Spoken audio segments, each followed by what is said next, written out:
बराबर दिया हुआ है और आई बराबर दिया हुआ है और हमें के की वैल्यू निकालनी है। तो इसमें दिया हुआ है ए स्क्वायर बराबर 8a प्लस बी के आई। तो इसमें वैल्यू रख देते हैं। ए स्क्वायर का मतलब क्या है? ए इंटू ए रख दीजिए 10 माइनस 17। दोबारा से ए रख दीजिए 10 माइनस 17। ये तो हो गया ए इंटू ए LHS के अंदर। RHS के अंदर क्या आ जाएगा? 8a की वैल्यू कितनी है?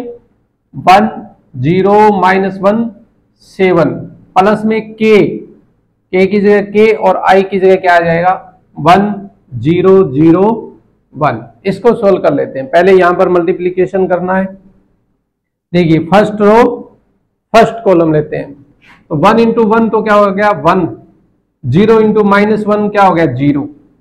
इधर देखिए 1 इंटू 0 क्या हो गया? 0 और 0 इंटू 7 क्या हो गया? 0। ये भी क्या आ जाएगा? 0। माइनस 1 इंटू 1 कितना हो गया? -1 और 7 इंटू -1 कितना हो गया? -7। ये हो गया -1 और ये -7 माइनस का 8। इसी प्रकार से ये तो हो जाएगा 0 और ये हो जाएगा 49। कितना हो जाएगा? 49। ये तो हो गया ए स्क्वायर।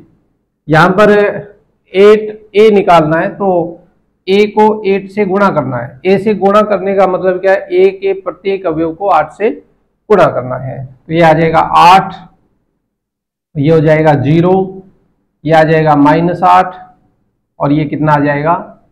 56 प्लस में के आई का मतलब है K0 के। अगर हम इसको आगे और सोल्व करेंगे तो ये आ जाएगा 10 माइनस 8 49। ये तो ए स्क्वायर की वैल्यू है, इधर जोड़ देते हैं। ये आ जाएगा 8 प्लस के और ये आ जाएगा 0 और ये आ जाएगा माइनस का 8 और ये आ जाएगा 56 प्लस के। कंपेयर कर लो, दो समान अवयव है, दो समान अवयव दोनों तरफ अगर हम कंपेयर करें तो देखिए यहां से संगत अवयव, एक का संगत अवयव क्या है? 8 प्लस के है। तो 8 प्लस के किसके बराबर होगा? 1 के। तो के बराबर कितना आ जाएगा? 1 माइनस 8 यानी के इक्वल टू कितना आ गया? -7। ये के की वैल्यू हमें निकालनी है। यहां से देखेंगे तब भी कितना आएगा? अगर हम कंपेयर करते हैं तो सेम ही आएगी। 56 प्लस के इक्वल टू 49 और के इक्वल टू कितना आ जाएगा? 49 माइनस 56। तो के इक्वल टू कितना आ गया? माइनस का 7। तो दोनों नहीं करने हैं, एक ही करना है। हमें के की वैल्यू चाहिए तो के की वैल्यू के लिए हम संगत अवयवों की तुलना कर लेते हैं। ये था हमारा 30 नंबर क्वेश्चन। इसके बाद 14 नंबर क्वेश्चन है। देखिए क्या है 14 नंबर क्वेश्चन में क्या है? ए की वैल्यू फाइंड करनी है। दे क्या रखा है? 1 2 -3 1 2 -3 0 -1 4 दिया हुआ है और इनटू में ए दिया हुआ है और इक्वल टू दिया हुआ है 1 -4 3 1 -4 3 -2 -10 6 और ये दिया हुआ है 13 20 और -9। ए की वैल्यू हमें निकालनी है। ए की वैल्यू हमें निकालनी है। देखिए इधर इसका जो है ऑर्डर है वो कितना दिया हुआ है? इसका ऑर्डर कितना है? 3 इंटू 2 है। और तो ए का ऑर्डर क्या होना चाहिए? ए के अंदर पंक्तियों की संख्या तो 3 आएगी, पंक्तियों की संख्या तो 3 ही आएगी, पंक्तियों की संख्या 2 आएगी। पंक्तियों की संख्या कितनी आएगी? 2 आएगी, क्योंकि इसमें स्तंभों की संख्या और इसमें पंक्तियों की संख्या समान होगी, तभी क्या होगी? इनकी गुणा की जा सकती है। इधर ये क्या आ रहा है? 3 इंटू 3 का आ रहा है। जब 3 इंटू 2 2 इंटू, अब यहां पर क्या आएगा? यहां पर आएगा ये लास्ट वाला, कितना आएगा? लास्ट। तो ए का ऑर्डर कितना हो जाएगा? 2 इंटू 3, क्योंकि अपने को पता है अगर ए का ऑर्डर m इंटू एन है, बी का ऑर्डर n इंटू पी है, यानी ए में स्तंभों की संख्या और बी में पंक्तियों की संख्या समान हो तभी इनकी गुणा हो सकती है। अगर मान लो कि इनकी गुणा ए बी आ रही है तो ए बी का जो ऑर्डर आता है वो कितना आता है, एम इंटू पी आता है। कितना आता है, एम इंटू पी आता है। इसलिए ए का ऑर्डर क्या मानेंगे हम, पंक्तियों की संख्या तो इसके बराबर हो जाएगी और स्तंभों की संख्या जो है इनका जो गुणनफल आया है उनके बराबर हो जाएगी। तो इसका ऑर्डर क्या आ जाएगा, 2 इंटू 3, 2 इंटू 3। अब क्या करते हैं, इसकी जगह तो ये सेम रख लेते हैं, 0 -1 4 और ए की जगह मान लेते हैं, कुछ मान लेते हैं। ए की जगह मान लेते हैं अपन 2 गुणा 3 का मानेंगे तो ऐसे मान सकते हैं A1 A2 A3 और यहां मान लो B1 B2 B3। ए की जगह हम ये मान सकते हैं क्योंकि किस ऑर्डर का मानना है, 2 गुणा 3 का मानना है। और बराबर में क्या है, 1 -4 3 -2 -10 6 13 20 -9। पहले इधर गुणा करते हैं उसके बाद कंपेयर कर लेंगे। तो ये देखो कितना आएगा, 1 इंटू A1 यानी आ गया A1, 0 इंटू B1 यानी 0 आ गया। फर्स्ट रो फर्स्ट कॉलम हो गया। अब first row second column, 1 into A2 यानी A2 आ जाएगा, 0 इंटू B2 यानी 0 आ जाएगा। उसके बाद 1 इंटू A3 यानी A3 और 0 इंटू B3 यानी 0 आ जाएगा। क्या हो गया, फर्स्ट रो का हमने बारी बारी से सभी कॉलम के साथ कर दिया। अब लेंगे सेकंड कॉलम, सेकंड रो और इसका फर्स्ट कॉलम, फिर सेकंड रो सेकंड कॉलम, फिर सेकंड रो थर्ड कॉलम। तो ये आ जाएगा 2A1 2A1 और ये आ जाएगा माइनस का B1।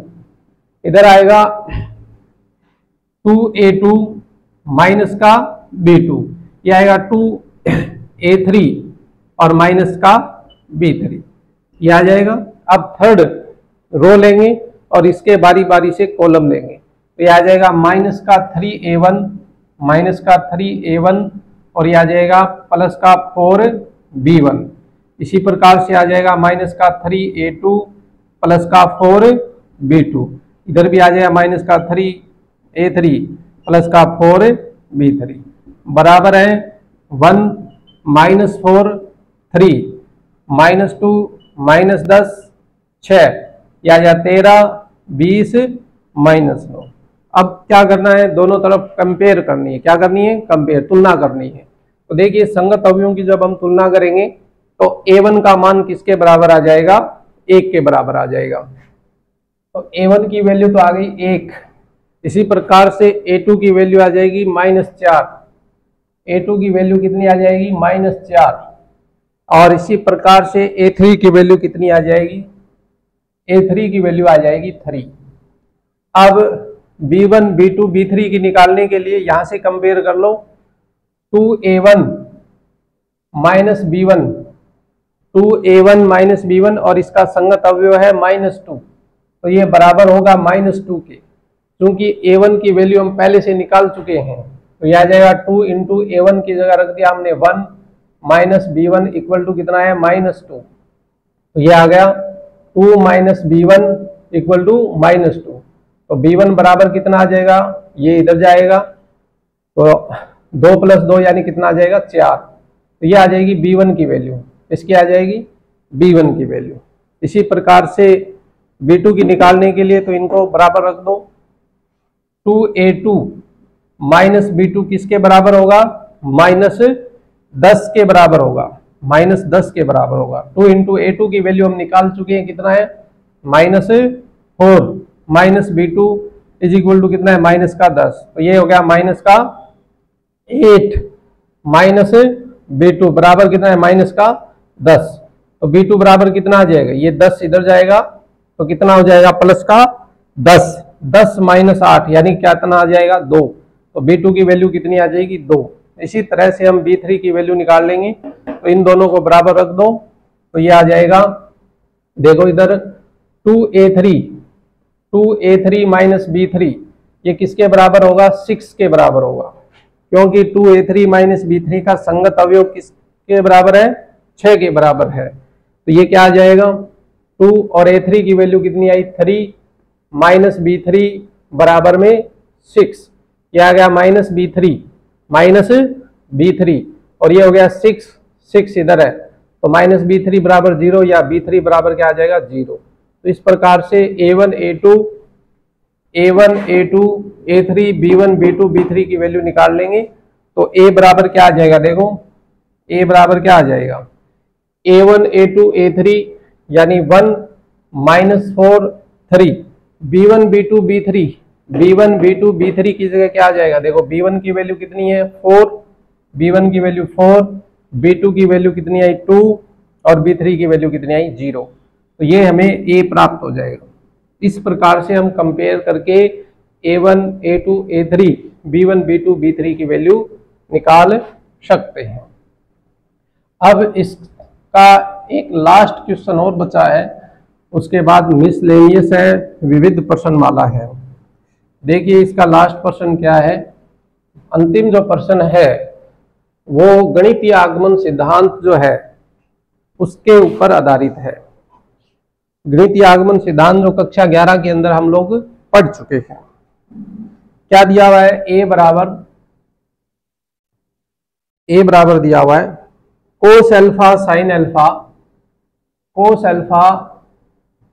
Alpha minus sine alpha और कोस अल्फा दिया हुआ है और एक स्टेटमेंट दिया हुआ है ए एन के लिए हमें ये प्रूफ करना है कि ए एन बराबर होगा cos n alpha sine n alpha minus sine n alpha और कोस एन अल्फा के बराबर होता है। और एन क्या है, कोई भी पॉजिटिव इंटीजर है। एन क्या है, कोई भी पॉजिटिव इंटीजर है। इसके लिए हमें ये सिद्ध करना है कि ये सत्य होगा। तो देखिए गणितीय आगमन सिद्धांत के अंदर हम क्या करते हैं, सबसे पहले n बराबर 1 के लिए सिद्ध करते हैं। सबसे पहले n बराबर 1 के लिए सिद्ध करते हैं, उसके बाद n बराबर k के लिए मान लेते हैं कि दिया गया स्टेटमेंट सही है और उसके बाद हमें सिद्ध करना होता है n बराबर k प्लस 1 के लिए। तो इसके 3 स्टेप हैं।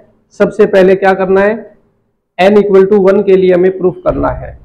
तो देखो n बराबर 1 के लिए और n इक्वल टू 1, n बराबर 1 के लिए देखो क्या आएगा, जो स्टेटमेंट दिया हुआ है उसमें n की जगह क्या रख देंगे, 1 रख देंगे। n की जगह क्या रख देंगे, 1 रख देंगे। तो क्या बनेगा, देखो कोस n की जगह 1 रखा तो ये बन गया कोस अल्फा। इधर क्या बन जाएगा, साइन अल्फा। क्या बन जाएगा, साइन अल्फा। ये क्या बन जाएगा, माइनस साइन अल्फा। और ये क्या बन जाएगा, कोस अल्फा। इसको 1 नंबर इक्वेशन मान लेते हैं। अब ये जो n बराबर 1 रखा है हमने, तो ये किसके बराबर आ गया, a के ही बराबर आ गया। इसका मतलब n बराबर 1 रखना है, 1 रखना है। n बराबर 1 के लिए दिया गया कथन या स्टेटमेंट क्या है, सत्य है। For n equal to 1 given statement is true. n equal to a के लिए दिया गया कथन क्या है, सत्य है। ये पहला स्टेप है जिसमें हम n बराबर 1 के लिए सत्य सिद्ध करते हैं। दूसरे स्टेप के अंदर क्या करना है, हमें मान लेते हैं, माना n बराबर k के लिए दिया गया कथन सत्य है। n बराबर k के लिए दिया गया कथन सत्य है। Let for n equal to k the given statement is true. For n equal to k the given statement is true, ये हम मान लेते हैं। तो आपका एक के क्या आएगा, n की जगह k रख दो। n की जगह k रख देंगे तो 1 के बराबर क्या आ जाएगा, कोस के अल्फा साइन के अल्फा और नीचे आ जाएगा माइनस का साइन के अल्फा और कोस के अल्फा। ये हमने मान लिया कि के लिए और n इक्वल टू k के लिए दिया गया कथन क्या है, सत्य है। अब अब हम सिद्ध करेंगे अब n बराबर k प्लस 1, n बराबर k प्लस 1 के लिए सत्य सिद्ध करेंगे। Now for n equal to k we will prove the statement. तो क्या आ जाएगा, a k plus 1, a k plus 1 को क्या लिख सकते हैं हम, a इंटू ए के, a इंटू ए के लिख सकते हैं। तो a की वैल्यू रख लो पहले, a की वैल्यू क्या दे रखी है, कोस अल्फा, ये क्या आ जाएगा साइन अल्फा, ये आ जाएगा माइनस साइन अल्फा, और ये आ जाएगा कोस अल्फा, कोस अल्फा। और ए के की वैल्यू इक्वेशन 2 से क्या आ जाएगी, कोस के अल्फा साइन के अल्फा, ये आ जाएगा माइनस का साइन के अल्फा, और ये क्या आ जाएगा कोस के अल्फा। गुणा कर दीजिए इनकी, गुणा करेंगे देखो क्या आएगा, ये आएगा कोस अल्फा कोस के अल्फा, कोस अल्फा कोस के अल्फा, और इनकी गुणा करेंगे तो आएगा माइनस का साइन अल्फा साइन के अल्फा, साइन अल्फा साइन के अल्फा। इधर गुणा करेंगे तो आएगा कोस अल्फा साइन के अल्फा, और ये आ जाएगा साइन अल्फा कोस के अल्फा, प्लस में साइन अल्फा कोस के अल्फा। इसी प्रकार से सेकंड रो की करेंगे तो ये क्या आ जाएगा, माइनस का साइन अल्फा कोस के अल्फा, कोस के अल्फा, और ये भी किस में आ जाएगा, माइनस में ही आ जाएगा। क्या आ जाएगा, माइनस का कोस अल्फा साइन के अल्फा।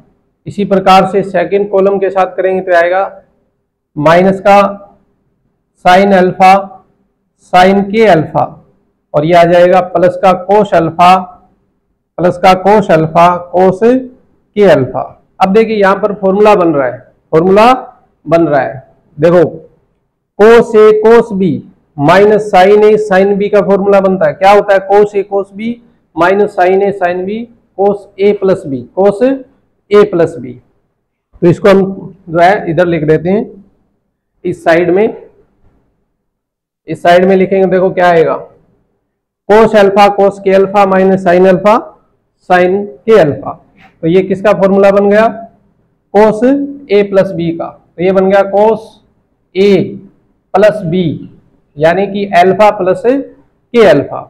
इधर देखिए कोस अल्फा साइन के अल्फा साइन अल्फा कोस के अल्फा, ये फॉर्मूला किसका है, साइन ए प्लस बी का फॉर्मूला है।